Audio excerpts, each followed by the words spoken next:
नमस्कार। शिक्षा श्री के डेली जीके क्लास में आप सभी का स्वागत है। पिछले सेशन में हमने आपसे एक प्रश्न पूछा था। प्रश्न था, विश्व हिंदी दिवस किस तारीख को मनाया जाता है। उसके ऑप्शंस थे 11 मार्च, 11 जनवरी, 10 जनवरी या फिर 10 सितंबर। इसका जो सही उत्तर होगा सी 10 जनवरी। और राष्ट्रीय हिंदी दिवस कब मनाया जाता है? 14 सितंबर को। ऐसा इसलिए क्योंकि इस दिन संविधान सभा ने देवनागरी लिपि में लिखी गई हिंदी को आधिकारिक भाषा के रूप में अपनाया था। इसलिए राष्ट्रीय हिंदी दिवस 14 सितंबर को मनाया जाता है और विश्व हिंदी दिवस 10 जनवरी को। अब हम लोग बढ़ते हैं आज के प्रश्नों की तरफ। पहला प्रश्न है, लंबाई के अनुसार चीन की सबसे लंबी नदी कौन सी है? As per length which is the longest river of China? Options हैं यांगटेज, ओबिरतिस, मेकोंग या फिर अमूर। इसका सही उत्तर होगा ए यांगतेज। यांगतेजी नदी चीन की सबसे लंबी नदी है और वास्तव में ये एशिया की सबसे लंबी नदी और 3917 मील की लंबाई के साथ दुनिया की तीसरी सबसे लंबी नदी है। और ये ऐसी नदी है जो एक देश में बहने वाली दुनिया की सबसे लंबी नदी है और नदी के पानी के डिस्चार्ज वॉल्यूम के आंकड़े देखा जाए तो ये दुनिया की 6ठी सबसे बड़ी नदी है। अगला क्वेश्चन है, विश्व का सबसे ऊंचा ज्वालामुखी पर्वत कटोप्सी कहाँ स्थित है? ऑप्शन है फिलीपींस, जापान, हवाई द्वीप या फिर इक्वेडोर। इसका जो सही उत्तर होगा वो डी होगा, इक्वेडोर।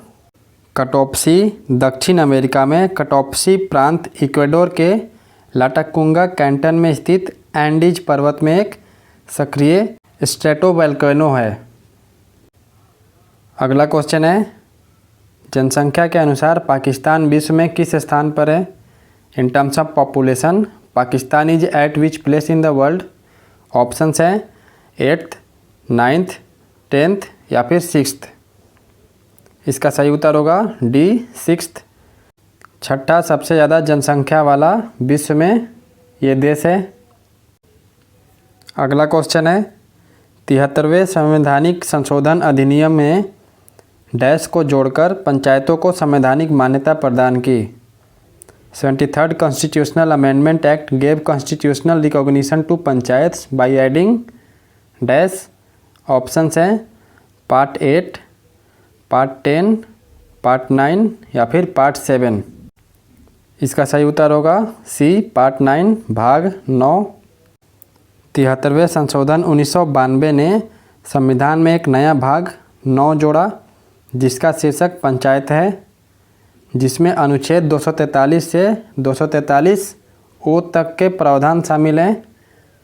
243 टू 243 ओ और पंचायतों के कार्यों को कवर करने वाली एक नई 11वीं अनुसूची कवर किया गया है, 11th शेड्यूल।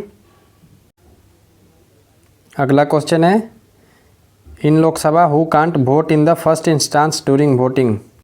लोकसभा में मतदान के दौरान कौन पहले इंस्टांस में वोट नहीं दे सकता है? ऑप्शन है स्पीकर, अध्यक्ष, cabinet minister, member of Lok Sabha यानी कि लोकसभा का सदस्य या फिर नन ऑफ दीज। इसका सही उत्तर होगा स्पीकर, अध्यक्ष। अध्यक्ष can't vote in the first instance during voting. Lok Sabha के बारे में कुछ जानते हैं। लोकसभा 5 वर्ष की निश्चित अवधि के लिए चुनी जाती है। हालांकि कुछ स्थितियों या फिर परिस्थितियों में इसे 5 वर्ष की अधिकतम अनुमेय अवधि के पूरा होने से पहले ही भंग किया जा सकता है। ऐसे कई मौक़े पर हुआ भी है। दूसरी ओर लोकसभा के विपरीत राज्यसभा कभी भंग नहीं होती है। ये याद रखिएगा, पूछा भी जाता है कि राज्यसभा भंग होती है या नहीं, तो राज्यसभा कभी भंग नहीं होती है, कभी डिजॉल्व नहीं होता है। लोकसभा के अध्यक्ष और उपाध्यक्ष हाउस के मेंबर होते हैं और राज्यसभा की अध्यक्षता भारत के उपराष्ट्रपति करते हैं। अभी वेंकैया नायडू जी हैं, वो उपराष्ट्रपति भी हैं और राज्यसभा के अध्यक्ष भी हैं। लेकिन जो राज्यसभा के अध्यक्ष होते हैं वे सदन के सदस्य नहीं होते हैं। हालांकि राज्यसभा के उपसभापति सदन के सदस्य होते हैं। और उपराष्ट्रपति का चुनाव अप्रत्यक्ष रूप से एक निर्वाचक मंडल के सदस्यों द्वारा किया जाता है, जिसमें संसद के दोनों सदनों लोकसभा और राज्यसभा के सदस्य होते हैं। स्पीकर और डिप्टी स्पीकर को लोकसभा के सदस्यों द्वारा पद से हटाया भी जा सकता है यदि अधिकांश सदस्य ऐसा करना चाहते हों और स्पीकर या फिर डिप्टी स्पीकर को हटाने के लिए वोट करते हों। हालांकि अध्यक्ष को हटाने के लिए प्रस्ताव के मामले में वह सदन के सदस्य के रूप में भी मतदान कर सकता है, क्योंकि वह सत्र की अध्यक्षता तब नहीं करेगा जब उसके निष्कासन के प्रस्ताव पर चर्चा की जा रही हो और उस पर मतदान किया जा रहा हो। और एक और इम्पॉर्टेंट पॉइंट ये है कि स्पीकर अपना वोट तभी डालते हैं जब उनकी टाई हो जाती है। ये इम्पॉर्टेंट नोट्स हैं जो कि आपके एग्जाम्स पॉइंट ऑफ व्यू से बहुत ही इम्पॉर्टेंट है। अगला क्वेश्चन है, houses of Indian parliament are prorogued by whom. भारतीय संसद के सदनों को किसके द्वारा स्थगित किया जा सकता है? ऑप्शंस हैं लोकसभा अध्यक्ष, भारत के राष्ट्रपति, भारत के प्रधानमंत्री या फिर राज्यसभा के सभापति। इसका सही उत्तर होगा भारत के राष्ट्रपति, प्रेसिडेंट ऑफ इंडिया। इनके द्वारा सदन को स्थगित किया जा सकता है। संविधान के अनुच्छेद 85(2)(a) के तहत राष्ट्रपति द्वारा किए गए आदेश द्वारा सदन के सत्र को समाप्त करना, ये अनुच्छेद 85(2)(a) में लिखा गया है। और प्रोगेशन सभा के बैठने और सत्र दोनों को समाप्त करता है।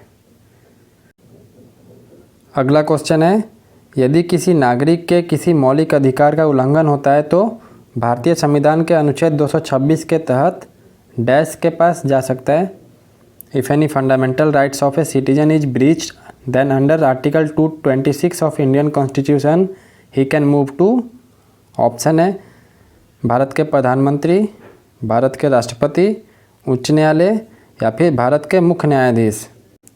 इसका जो सही उत्तर होगा वो सी होगा, हाई कोर्ट ऑफ इंडिया, उच्च न्यायालय के पास वो जा सकता है। भारत के संविधान के अनुच्छेद 226 में फंडामेंटल राइट्स यानी कि मौलिक अधिकारों के प्रवर्तन के लिए कुछ विशेष अधिकार जारी करने के लिए उच्च न्यायालयों की शक्ति से संबंधित है। 226 में ये लिखा गया है। अगला क्वेश्चन है, निम्नलिखित में से कौन सी दुनिया की दूसरी सबसे ऊंची पर्वत चोटी है? ऑप्शन है कंचनजंगा, नंदा देवी, गॉडविन ऑस्टेन या फिर नंगा पर्वत। इसका सही उत्तर होगा सी, गॉडविन ऑस्टेन।